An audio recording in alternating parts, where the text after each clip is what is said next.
My name is Elena Vance. I'm 28 years old, and this is the story of the day I was humiliated in front of an audience, and the three people in that room who thought they'd won had no idea they'd just lit a fire I would use to burn their empire down. It was supposed to be my night. For 3 years, I had given everything to Sterling Group. Everything. My time, my energy, my weekends, my sleep. I was the one who stayed until midnight, who came in on Saturdays, who never said no to a deadline. I believed in the company. I believed in Richard Sterling, the man who had hired me fresh out of college, who had looked me in the eye and said, "Elena, you have a gift. Stay with me and I'll make sure the world sees it." And for a while, I believed him. I moved up fast, from junior analyst to senior strategist in 2 years. I was the one behind the Aurora project, the biggest acquisition deal the company had ever attempted. It was my research, my connections, my 300-page proposal that had convinced the board to go after Hartwell Technologies. I worked on that project like it was my child. Every number, every clause, every single piece of data had my fingerprints all over it. Richard knew it. He called me into his office a week before the big presentation to the investors. His office was on the top floor, floor 47, with a view of the entire city. He sat behind his massive oak desk, looking like a king on his throne, and he smiled at me. "Elena," he said, leaning back in his chair, "I've been thinking, this Hartwell deal, it's the biggest thing we've ever done. The investors are flying in from 3 different countries. The board will be there. The media will be there. This is the moment that defines a career." I remember feeling a flutter of excitement in my chest. I thought he was going to announce that I would lead the presentation. I had earned it.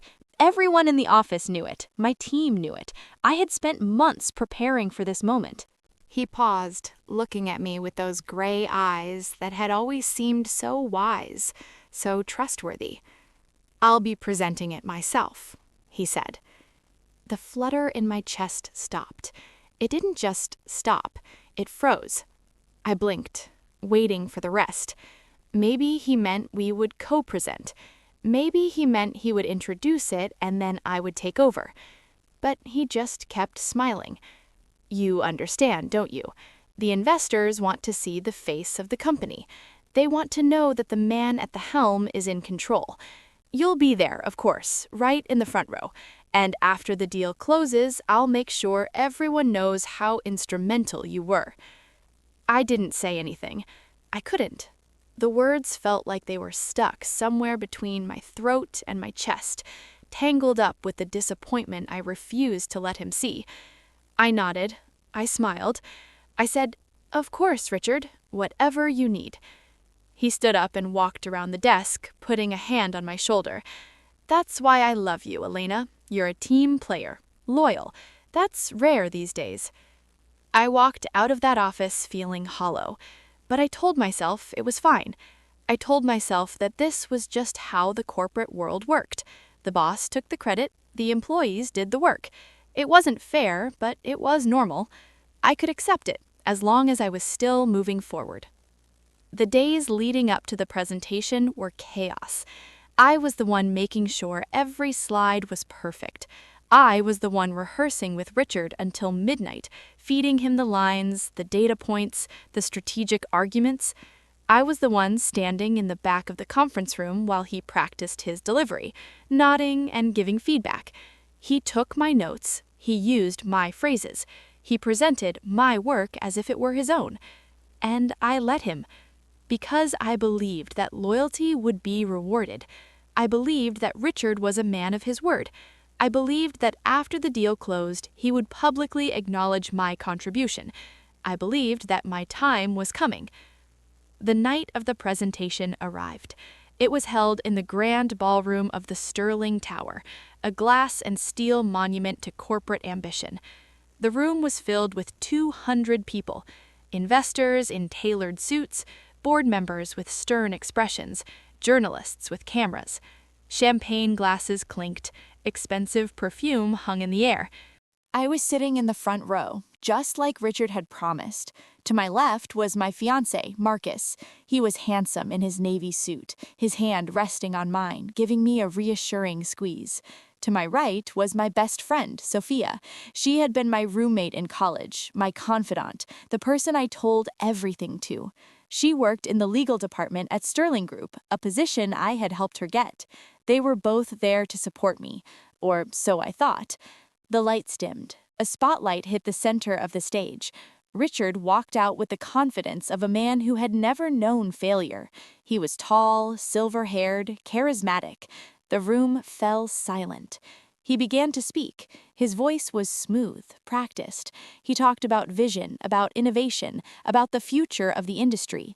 And then he introduced the Aurora Project. I watched as he clicked through slides that I had designed. He presented data that I had analyzed. He told stories about the long nights and the tireless effort and the moment it all came together. Every word he said was a lie. Every pause, every dramatic gesture was stolen from my own rehearsals. But the worst part wasn't Richard. The worst part was what happened when he got to the final slide, the slide that summarized the strategy, the key insight that made the entire deal possible. It was my idea. I had stayed up until 3 in the morning, staring at my whiteboard, drawing connections between market trends and consumer behavior until it all clicked. That one idea was the reason Hartwell Technologies had agreed to the deal. Richard smiled at the audience. And this strategy, he said, was developed by someone I trust more than anyone in this room, someone who has been by my side every step of the way, someone who represents the future of Sterling Group. My heart leaped. I sat up straighter. Marcus squeezed my hand tighter. Sophia smiled at me. Richard extended his hand toward the audience. Marcus, would you stand up? The blood in my veins turned to ice. Marcus let go of my hand. He stood up, he straightened his tie, and gave a modest wave to the crowd. Richard continued, Marcus here is the head of strategic development. He's the mind behind the Aurora project. Without him, none of this would have been possible. The room applauded. People turned to look at Marcus. He was beaming. I couldn't breathe. I stared at Richard, then at Marcus, then back at Richard. My fiancé, my boss, they had done this, together. I looked at Sophia. Her smile had shifted. It wasn't a supportive smile anymore. It was a knowing smile, a conspiratorial smile, a smile that said, I knew this was going to happen and I didn't tell you. The applause faded. Richard continued his speech, but I didn't hear a single word. My ears were ringing. My hands were trembling. I felt like I was watching a movie of my own life, sitting in a theater, unable to change what was happening on the screen. When the presentation ended, the room erupted in applause. People rushed toward Richard, toward Marcus. Champagne was poured, congratulations were exchanged. I was still sitting in my front row seat, completely invisible. A journalist approached Marcus. Tell us about your strategy, she said. How did you come up with it? Marcus put his arm around me. I felt his weight, his warmth, and I wanted to scream. Elena was a great support, he said, smiling at me. She kept the coffee coming while I worked on it. The journalists laughed. I forced a smile. My face felt like it was made of glass, ready to shatter. Sophia appeared beside me, linking her arm through mine. You okay? She whispered. I looked at her. You knew. She didn't deny it. She didn't even look guilty. She just gave my arm a little squeeze and said, It's business, Elena. You'll understand one day. That was the moment something inside me shifted. It wasn't anger. Not yet. It was something colder, something quieter. It was the realization that the people I had trusted, the man I loved, the friend I had supported, the boss I had given everything to, were not my allies. They never had been. They had been using me. All of them. I stood up. I smoothed down my dress. I looked at the three of them, Richard at the center of the crowd, Marcus accepting congratulations, Sophia whispering with another executive. They had built this moment on my back. And they thought I would just take it. They thought I was loyal. They thought I was weak. They thought I would smile, go home, cry into my pillow, and show up to work on Monday with a fresh pot of coffee. They were wrong. I didn't leave the event. I stayed. I smiled, I shook hands, I told people how proud I was of Marcus. I congratulated Richard on a brilliant presentation. I hugged Sophia and said, "No hard feelings." Because I had learned something in that moment. The loudest revenge is not the one that screams. It's the one that smiles, shakes your hand, and quietly dismantles everything you've built while you're busy celebrating. That night, I went home.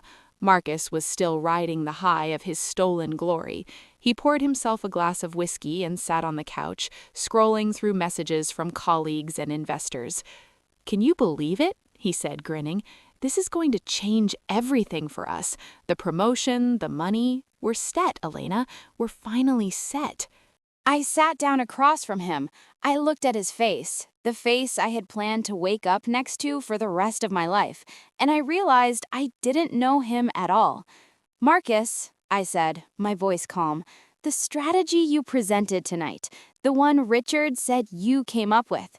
He took a sip of whiskey. "Yeah? Did you come up with it?" He didn't answer immediately. He set his glass down. He looked at me, and for a split second, I saw something flicker in his eyes. Shame, maybe? Guilt. But it was gone as quickly as it appeared. "Elena," he said, leaning forward, "you know how this works. The idea is just the starting point. I was the one who executed it. I was the one who presented it. I was the one who—" "You didn't present it," I said. "Richard did. You just stood up and waved." His jaw tightened. "Why are you doing this? Why can't you just be happy for me? For us?" I laughed. It was a hollow sound, even to my own ears. "Happy for you? You stole from me, Marcus. You stood in front of 200 people and took credit for something I spent months creating. And you had the audacity to say I kept the coffee coming?" He stood up. "You being dramatic. This is how the corporate world works.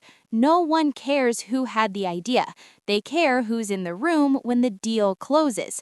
I was in the room. You were in the audience. That's the difference." I stood up too. "No, the difference is that you lied. You and Richard and Sophia. You planned this." He didn't deny it. He didn't try to explain. He just looked at me with an expression I had never seen before. Something cold, something dismissive. "What are you going to do? Quit? Leave? Go work for some competitor where you'll start from the bottom again? You have nothing without me, Elena. Nothing. You have no family money. You have no connections. You have a degree from a state school and a few years of experience that no one outside Sterling Group will take seriously." He stepped closer. "I'm offering you a life, a good life, a rich life.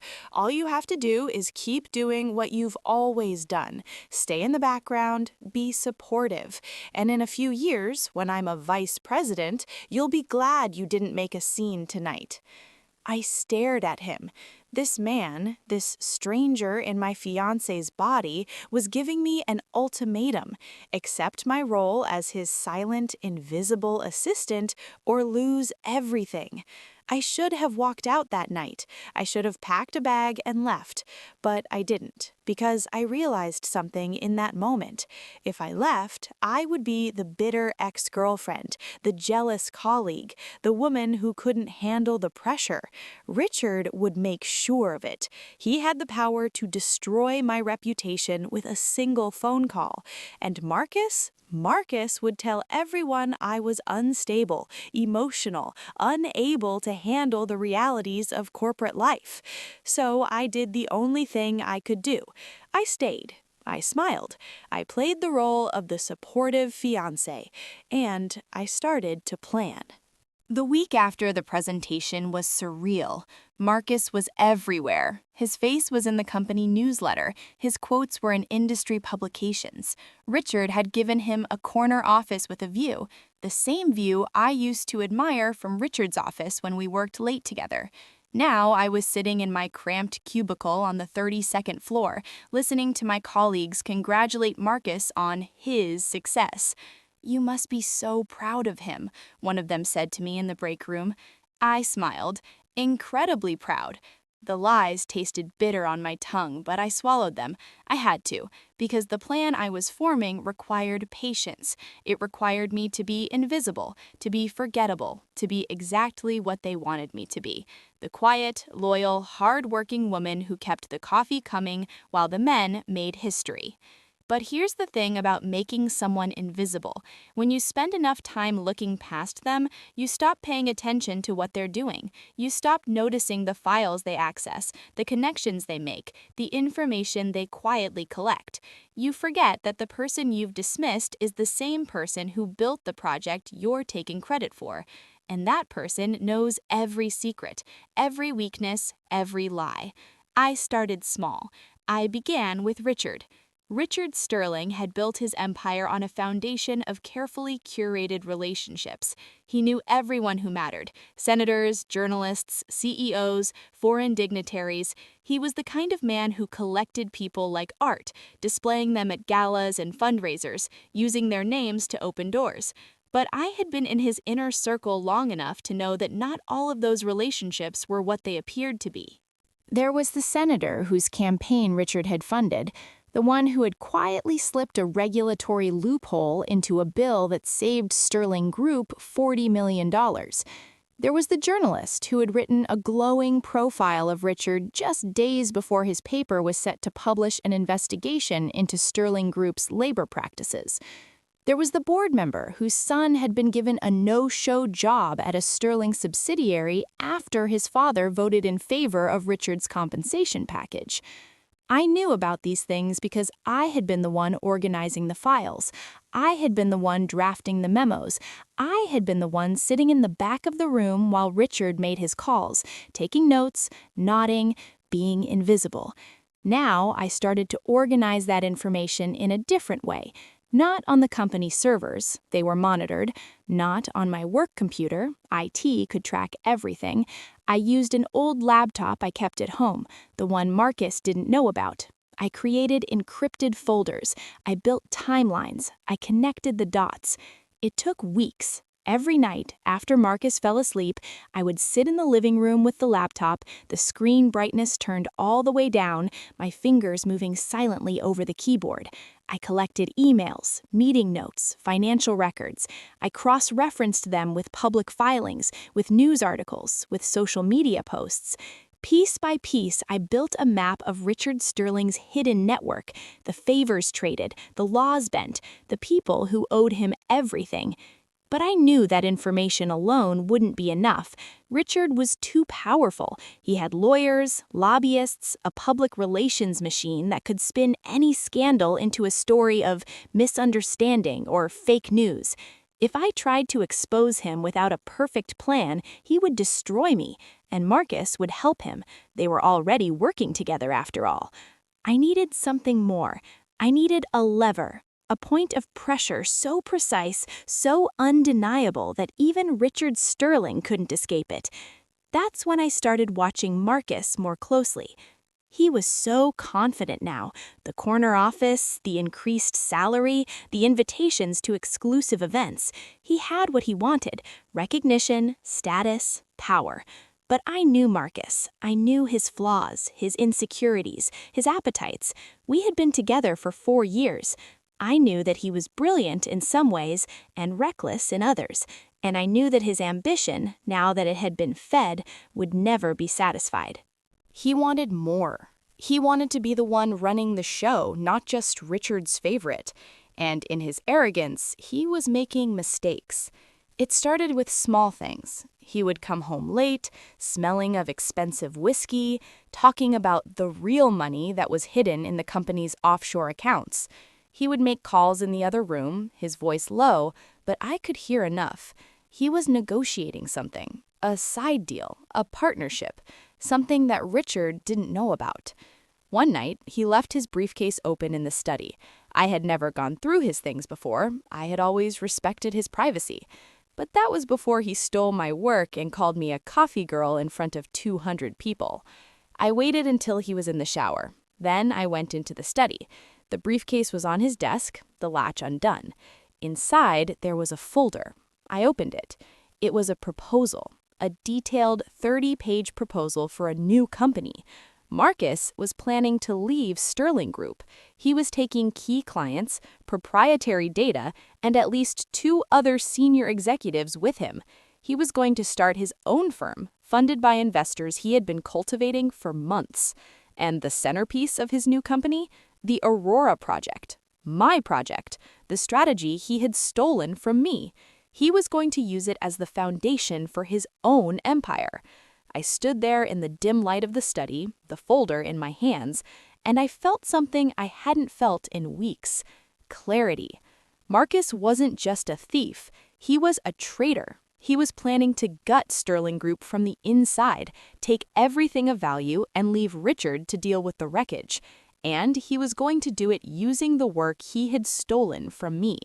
I closed the folder. I put it back in the briefcase. I went back to the living room and sat on the couch, my heart pounding, my mind racing. This was the lever. Not just Richard's secrets, not just Marcus's betrayal, but the intersection of the two, the moment when their alliance would turn into a war. If Richard found out that Marcus was planning to leave, to take the Aurora Project, to poach his clients, he would destroy him. And if Marcus found out that Richard was planning to sideline him once the deal closed, to take credit for the project permanently, to push him out before he became a threat, Marcus would turn on Richard. All I had to do was make sure they found out at the right time, in the right way, and that they had no idea I was the one who lit the fuse. I started to smile. It was a small smile, just a twitch at the corner of my mouth, but it was real. For the first time in weeks, it was real. The next morning, I went to work with a new energy. I was still quiet, still invisible, still the supportive fiancé and the loyal assistant, but now every interaction was calculated, every word was chosen, every smile was a weapon. I started with Sophia. She was the weakest link. Not because she was stupid, she wasn't, but because she was arrogant. She thought she was smarter than everyone else. She thought she was untouchable, protected by her friendship with Marcus and her usefulness to Richard. She had helped them plan the presentation, helped them craft the lie that stole my work. She thought I was too weak, too naive, too trusting to ever do anything about it. She was wrong. I invited her to lunch, a casual thing, just 2 friends catching up. We went to a trendy spot near the office, the kind of place where executives went to see and be seen. I ordered a salad, she ordered a cocktail. "How are you doing?" she asked, stirring her drink.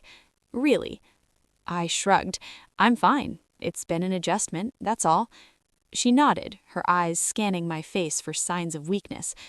"I know it was hard, the presentation, but you handled it so well. I was proud of you." Proud of me. She was proud of me for letting her and Marcus and Richard trample over me in front of 200 people. I kept my smile in place. "I understand why you did it. It's business, like you said." She relaxed. She thought I had accepted it. She thought I was moving on. She started to talk about her own work, her own ambitions, her own frustrations with Richard. And I listened. I nodded. I asked questions. "What do you think Richard's long-term plan is?" I asked, casually. "I mean, now that the Aurora deal is going through, is he going to promote from within or bring in outside talent?" Sophia leaned in, lowering her voice. "Between us, he's planning to restructure. Senior leadership is going to change. He wants people he can control, people who owe him everything." "Like Marcus?" I asked. She laughed. "Marcus thinks he's Richard's protege, but Richard doesn't have proteges. He has tools.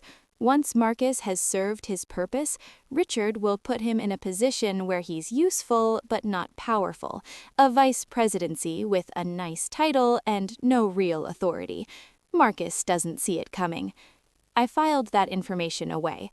Marcus, in his arrogance, thought he was building his own escape plan, but Richard, in his arrogance, thought he was managing Marcus. Neither of them saw the other as a real threat, and neither of them saw me. "What about you?" I asked. "Where do you fit in?" Sophia's smile tightened. "I'm making my own plans. Don't worry about me." She said it lightly, but I caught the edge in her voice. Sophia wanted more. She wanted to be at the table, not just in the room, and she was willing to do whatever it took to get there, including betraying Marcus if it served her interests. I left lunch with a head full of information and a heart full of cold, quiet purpose. The cracks were forming, the alliances were fraying, and I was going to make sure they shattered. Over the next 2 weeks, I became a ghost. Not in the way they expected. Not fading away, not disappearing. No, I became the ghost they never noticed.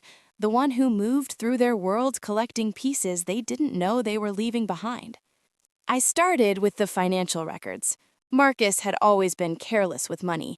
He liked nice things, watches, cars, suits, and he liked to pay for them in ways that left a trail. I had access to our joint accounts, and I knew his personal spending habits better than he did. But I needed more. I needed proof that he was diverting company resources toward his secret startup.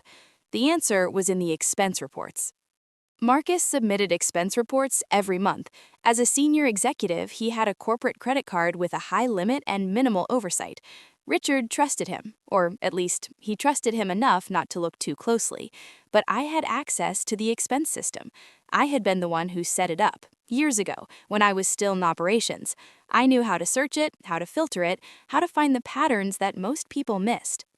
I spent 3 nights cross-referencing Marcus's expense reports with public records, the dinners with clients that were actually meetings with potential investors, the flights to cities where Sterling Group had no offices, but where Marcus's future partners were based, the consulting fees paid to a shell company that, after 4 layers of corporate structure, traced back to Marcus's brother-in-law. It was all there, hidden in plain sight, a trail of evidence that Marcus was building his own company on Sterling Group's dime. I saved everything. I organized it by date, by amount, by relevance, and then I encrypted it and stored it in 3 different locations, one on my personal laptop, one on a secure cloud drive, one on a USB drive I kept in a safety deposit box at a bank Marcus didn't know I used. But the financial evidence wasn't the most important piece. The most important piece was the proprietary data. Marcus was planning to take the Aurora project with him, not just the high-level strategy that had been presented to the investors, but the detailed implementation plan, the vendor contracts, the pricing models, the proprietary algorithms that made the whole thing work. That data was the crown jewel of Sterling Group. Without it, the Aurora deal was just a hollow shell. With it, Marcus could build a competitor that would gut Richard's company from the inside. I knew where that data was stored. I had built the repository myself. It was on a secure server, protected by encryption and access controls. Only a handful of people had the credentials to access it. Marcus was one of them, Richard was another, and because I had built the system, I was the third. I checked the access logs. Marcus had been downloading files from the Aurora repository for 3 months. Large files. Sensitive files. He had been careful. He had accessed them at odd hours, when the office was empty, when IT was less likely to notice, but he had left a trail, a perfect digital trail. I copied the access logs, I saved them alongside the expense reports, and then I did something that Marcus would never expect. I added a hidden tracking script to the Aurora repository. It was a simple piece of code, something I had written years ago for a different project. It didn't affect the files themselves. It didn't trigger any security alerts. All it did was record every time someone accessed the repository, what files they accessed and where they accessed them from, and it sent that information to an email account I had created under a false name. Marcus would keep downloading. Richard would keep not noticing, and I would have a real-time record of every piece of data Marcus stole. I was 2 weeks into this quiet surveillance when I got the call that changed everything. It was a Friday afternoon. Marcus was out of town, a business trip that I knew was actually a meeting with his investors. I was in the living room reviewing the latest data from the tracking script when my phone rang. The screen showed a number I didn't recognize. I answered. Elena Vance? The voice was male, professional, neutral. Speaking. This is David Chen from the Securities and Exchange Commission. I'm calling in reference to an investigation we're conducting into Sterling Group. We understand you may have information relevant to our inquiry. My heart stopped. The SEC, the federal agency that investigated securities fraud, they were looking into Sterling Group, and they had called me. I kept my voice calm. I'm not sure I understand. What kind of information? We're looking into potential violations related to the Hartwell Technologies acquisition. Specifically, we have reason to believe that material information was withheld from investors during the negotiation process, information that, if disclosed, would have affected the valuation of the deal. I sat down. The Hartwell deal. My deal, the one Richard had presented, Marcus had taken credit for, the one that was supposed to make Sterling Group the dominant player in the industry. Why are you calling me? I asked. Because our records indicate that you were the primary author of the due diligence report on Hartwell Technologies, and that report contains information that was not shared with the investor group prior to the vote. I closed my eyes. I knew exactly what he was talking about. In the final weeks of the negotiation, I had discovered a problem with Hartwell's flagship product, a patent infringement issue that could cost them hundreds of millions in legal damages. I had documented it in the due diligence report. I had flagged it as a material risk, and then Richard had buried it. He had presented the deal to investors without mentioning the patent issue. He had sold them a vision of growth and profitability that was built on a lie, and I had the proof. Ms. Vance? David Chen's voice was patient. I understand this is unexpected, but I want to be clear. You are not a target of this investigation. However, your cooperation would be valuable, and frankly, given what we already know, it's in your interest to speak with us. I thought about Richard, standing on the stage, taking credit for my work. I thought about Marcus stealing my ideas, planning his escape. I thought about Sophia smiling while she watched them destroy me. And I thought about the SEC with the power to investigate, to subpoena, to bring charges that no PR team could spin away. I'll cooperate, I said, but I have conditions.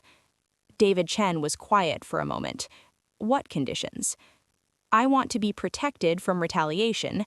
I want my cooperation to remain confidential until you're ready to move, and I want to give you more than just the due diligence report.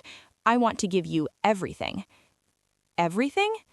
The expense fraud, the data theft, the offshore accounts, the regulatory violations.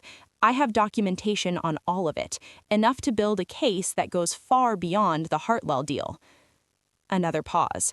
When David Chen spoke again, there was a new tone in his voice, not just professionalism, interest. How soon can we meet? We met the next day in a coffee shop on the other side of the city. David Chen was younger than I expected, with sharp eyes and a calm demeanor. He listened while I explained what I had, what I knew, what I could prove. When I finished, he leaned back in his chair. That's a lot. I know. You understand that if we move on this, it's going to be public. People are going to lose their jobs. People are going to go to prison.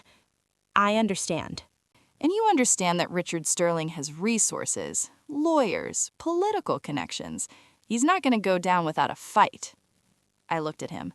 I've spent 3 years watching Richard Sterling. I know his weaknesses. I know his patterns. I know what he'll do when he feels threatened, and I know how to make sure he does exactly what you need him to do. David Chen studied me for a long moment. Then he smiled. It was a small smile, but it was genuine. All right, he said, let's talk about how we do this. We spent 3 hours going through the evidence. I gave him copies of everything, the expense reports, the access logs, the due diligence report, the documentation of the offshore accounts. I walked him through the timeline, the players, the connections. I told him about Marcus's secret company, about his plan to steal the Aurora project, about the investors who were funding his betrayal. When we finished, David Chen had a stack of paper 2 inches thick and a look of barely contained excitement. This is going to take some time to process, he said. We'll need to verify everything, build the chain of evidence, coordinate with other agencies. But if this holds up, he shook his head. This is the kind of case that makes careers. I didn't care about his career, I cared about justice. I cared about the 3 people who had looked at me on a stage in front of 200 people and decided I was nothing. How long? I asked. 2 months, maybe 3. We need to move carefully. If Richard gets wind of this before we're ready, he'll destroy evidence, he'll lawyer up, he'll make it impossible. 2 months. I could wait 2 months. I'd been waiting my whole life to be seen. I could wait a little longer to make sure that when I finally stepped into the light, it was to watch them burn. I went home that night and sat in the dark. Marcus was still out of town. The apartment was quiet.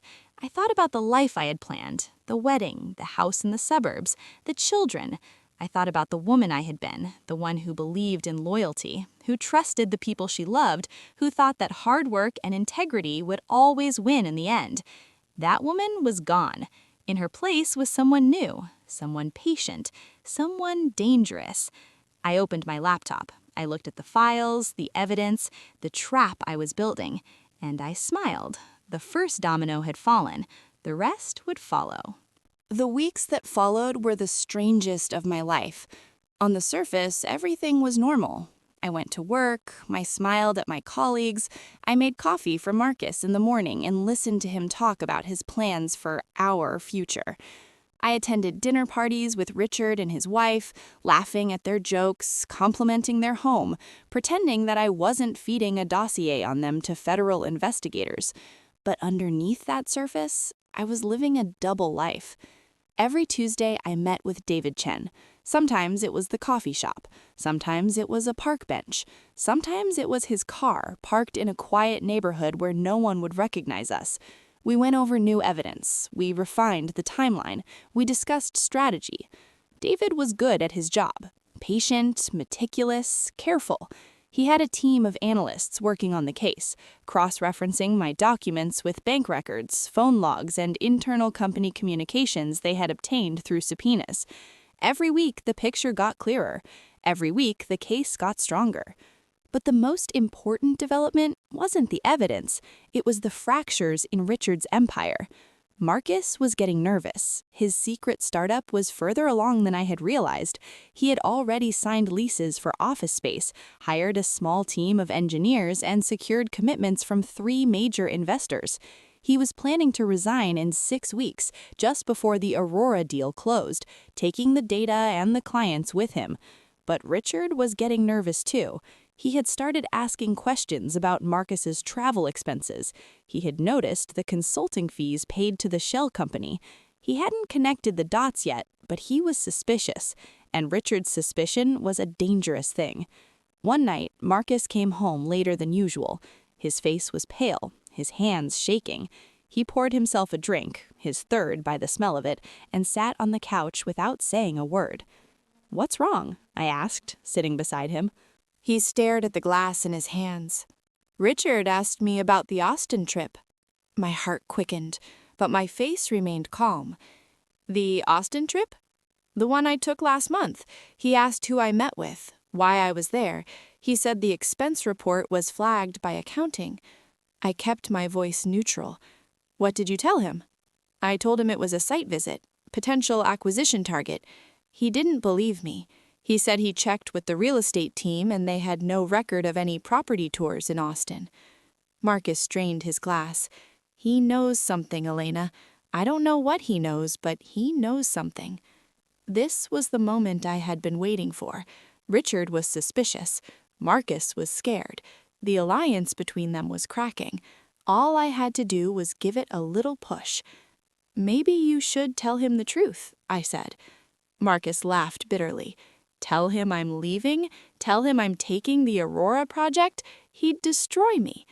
"Maybe he'd negotiate. Maybe there's a way to leave without burning everything down." Marcus shook his head. "You don't understand, Richard. He doesn't negotiate. He owns people, and he never lets go of what he owns." I let that sink in. I could see the fear in Marcus's eyes, the realization that his careful plans were unraveling. He had thought he was smarter than Richard. He had thought he could steal from the master thief without getting caught. Now he was learning the truth. "What are you going to do?" I asked. He didn't answer. He just poured another drink. I left him there, sitting in the dark, and went to the bedroom. I closed the door and pulled out my phone. I sent a text to David Chen. Richard is suspicious. Marcus is scared. We need to accelerate the timeline. His response came a minute later. Not yet. Let them turn on each other first. That's when we move. I understood the strategy.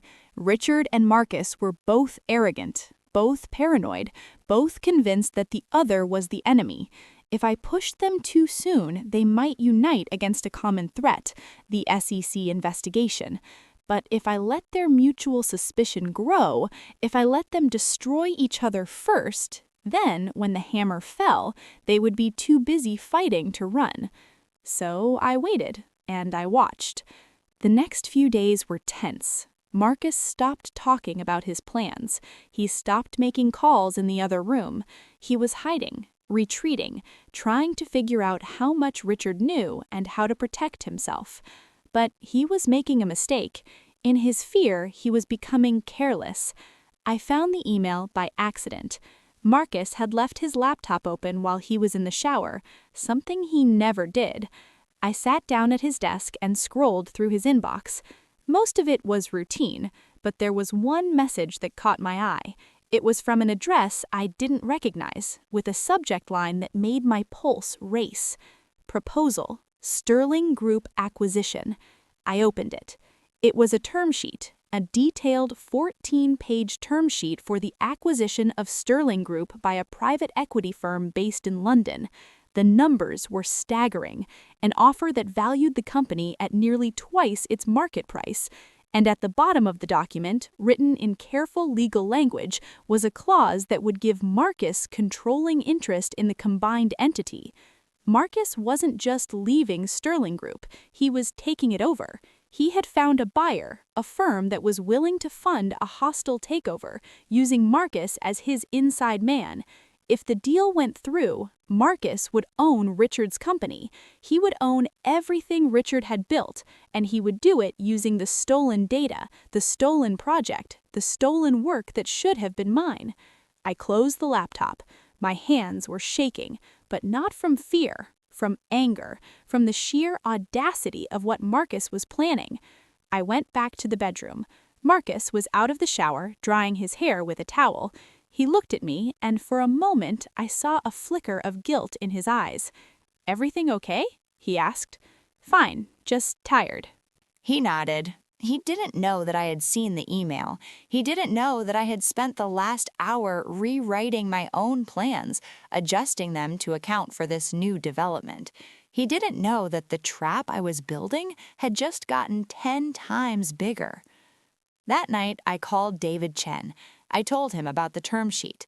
He was quiet for a long moment. "This changes things," he said finally. "If Marcus sells the company to a foreign entity, the assets could be moved offshore. The evidence could disappear. We need to move faster." "How fast?" "I need to talk to my supervisors. I'll call you tomorrow." The next day, David called with news. The SEC was ready to move.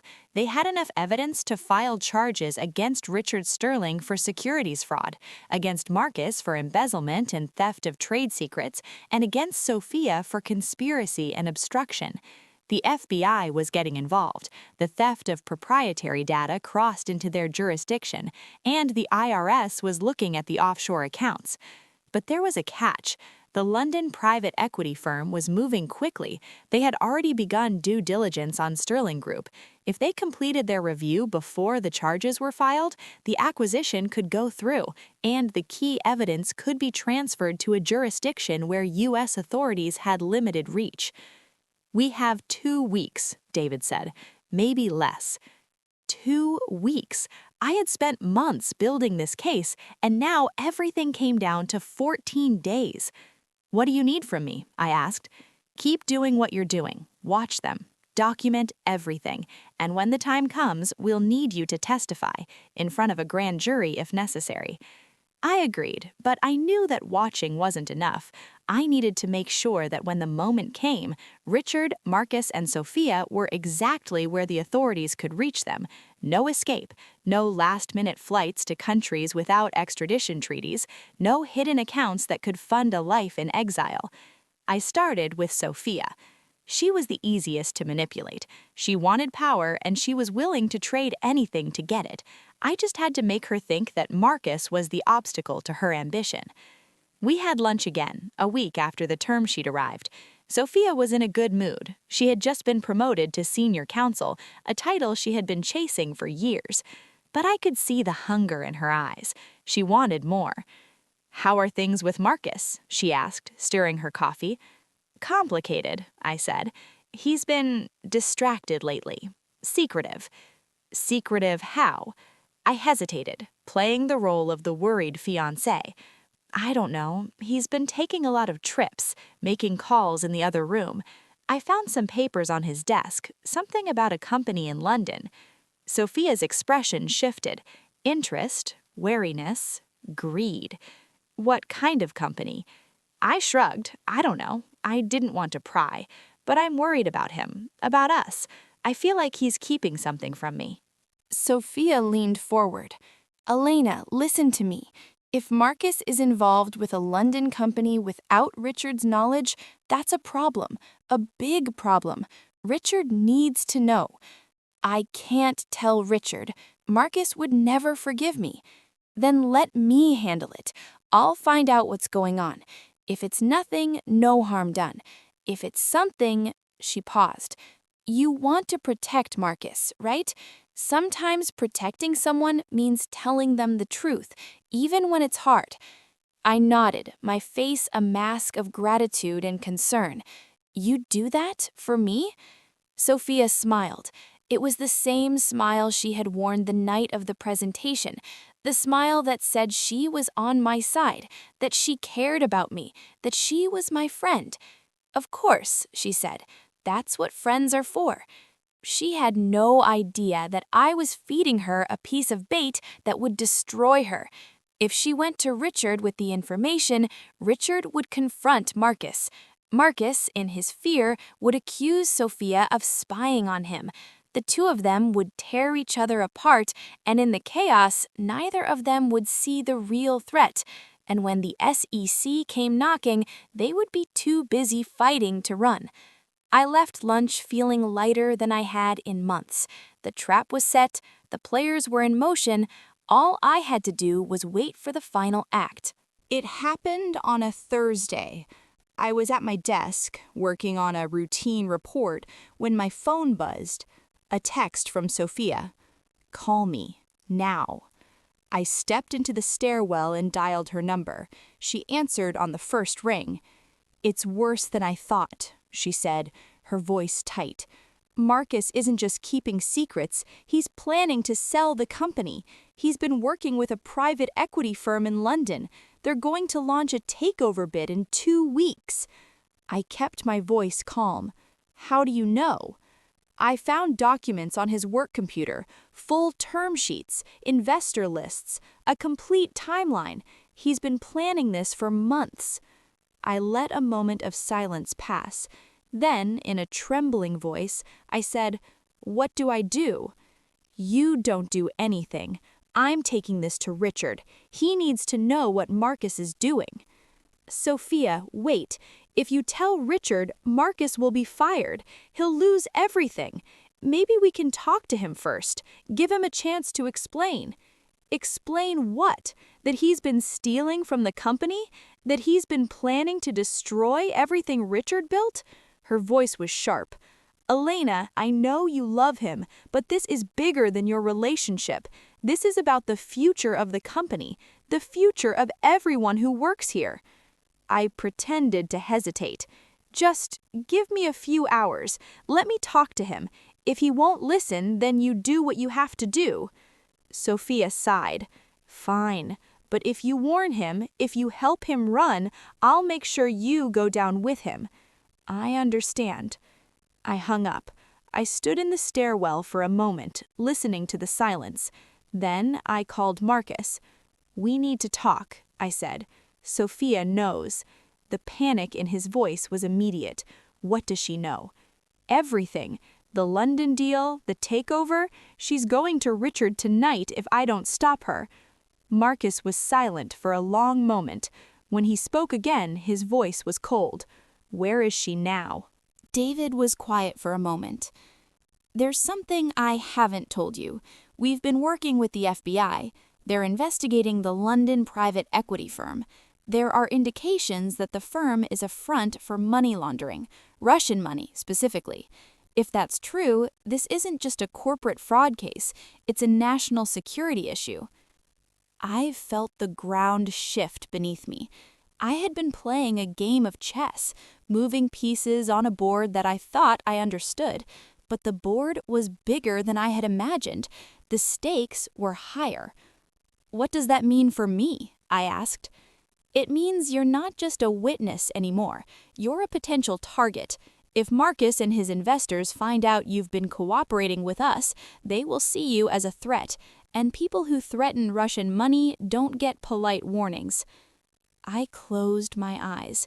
I had known there would be risks.